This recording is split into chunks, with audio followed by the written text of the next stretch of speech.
Part 4. Challenges and Living in Stranger Things. A Boy's World in the Eyes of a Boy. Episode 4. A few days after moving to the port of Cheonghae, my family's daily life began to take place one by one. At first, I rented a rented room in the corner of my cousin's yard. I could see the sea faintly from the small window. At night, the cry of seagulls and the sound of waves were mixed.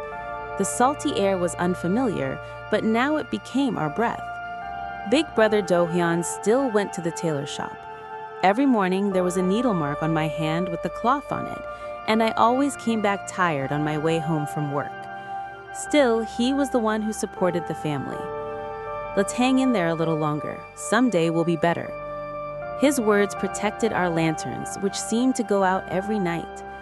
The little iron was different. He quit his job less than a month after he entered the factory. At first, he complained that he was having a hard time. Soon, he started hanging out with the bad kids in the neighborhood. Fist fights became more frequent. He didn't even come home for a few days. Mother sighed as she waited at the front door every night. "Do-chul, please live like a human being." Those words remained in the house like an echo. My oldest sister Yukong got a job at a factory in Masan's free export area. She always took the early morning bus on her way to work. When she got off work, she came back with a face weighed down by fatigue. Still, my sister laughed as always. "It's okay to be tired. I have a family." It made her mother cry. Her mother, Min Jong-hwa, started working at a restaurant in a market near the port of Cheonghae. She always had chopstick marks on her hands, and her hem smelled of oil. Nevertheless, my mother smiled and said, "We're just starting. This isn't hard work." My father, Yoon Tae-sung, still sees people's fortune, and he went around selling medicine on every street. The smell of alcohol was still there, but there was a sense of responsibility in his eyes. Even though it was incomplete, he protected his family in his own way. In the daytime, I was the only one at home.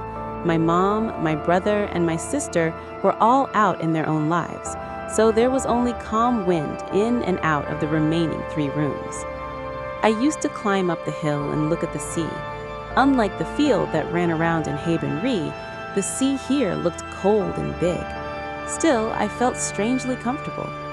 Now I have to change too. The idea first came to mind, but the world wasn't that easy. When I first met the kids in the neighborhood, "There's a rustic," they teased. They mocked my way of speaking. "Your son from Seoul?" They've never heard of me before. He made fun of me by mixing it up, saying it was a Seoul guy, not a Chun guy. I didn't know what they meant, nor did I know their sarcasm. It was unfair for some reason. "I'm not from Seoul, I'm from Haeban-ri." The children laughed louder when I shouted. That day, a fight broke out for the first time. Fists came and went in the dust, and knees were broken. My mother ran late and shook off my clothes.